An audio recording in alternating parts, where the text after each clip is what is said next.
Hi, welcome to Anandhi's kitchen. நீங்கள் நம்ம இந்த வீடியோவில் என்ன ரெசிபி பார்க்க போகிறோம்னா ஒரு ஸ்வீட்டான ஒரு ரெசிபி தான். அதுக்கு ஃபஸ்ட்டு நான் ஒரு பாத்திரத்தில் பால் ஊற்றிக்கிறேன். இந்த பால் நல்லா சூடானதுக்கப்புறம் நம்ம லெமன் பிழிஞ்சு விட்டுக்கலாம். இப்போது நம்ம 10 நிமிஷம் கழித்து இதை நம்ம எடுத்து ஒரு பிளேட்டில் மாற்றிக்கலாம்.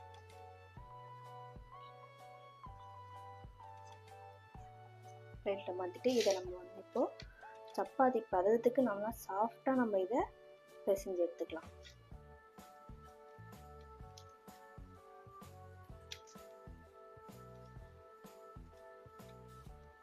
இது கூட நம்ம எதுவுமே ஆட் பண்ண தேவையில்ல.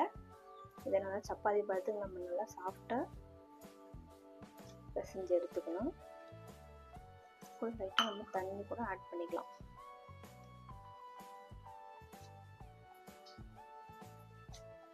நான் இப்போ ஒரு பேனில் ஒரு பவுல் தண்ணி ஊற்றிக்கலாம். இப்போ நம்ம சக்கரை பாவு ரெடி பண்ணலாம்.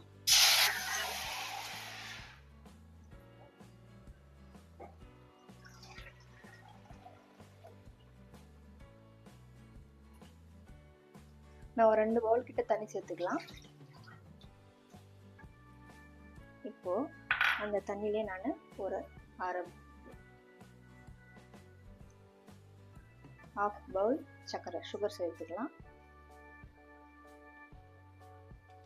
இப்போ இதில் அந்த ஸ்மெல்லுக்காக நம்ம ஏலக்காவை பொடி பண்ணி போட்டுக்கலாம். அந்த சக்கரை பாவு நல்லா கரைஞ்சி வந்ததுக்கப்புறம்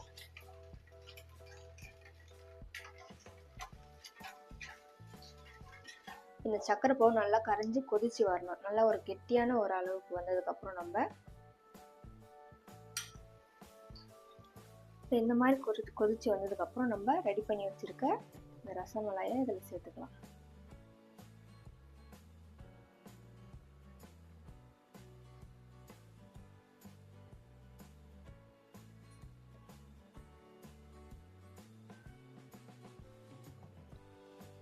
பின்ன சக்கரை பாவுல இது நல்லா ஊறணும். இப்போ நம்ம ஒரு பேன்ல நான் இப்போ ஒரு கிளாஸ் பால் ஊற்றிக்கிறேன்.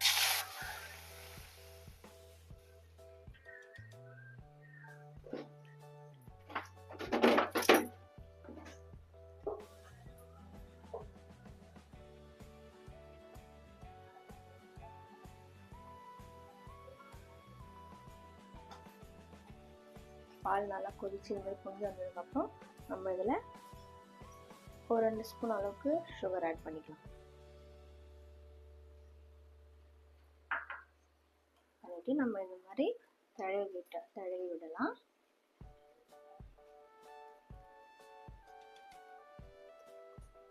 பாதாம், பிஸ்தா, முந்திரி பருப்பு இதெல்லாம் நான் சேர்த்துக்கிறேன்.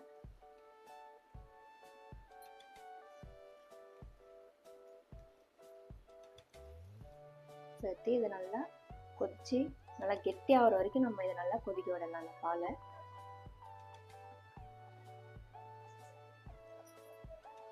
இப்போ நம்ம அந்த சக்கரை ஜீரால நம்ம சேர்த்து வச்சிருந்த ரசகுல்லாவை இதில் சேர்த்துக்கலாம்.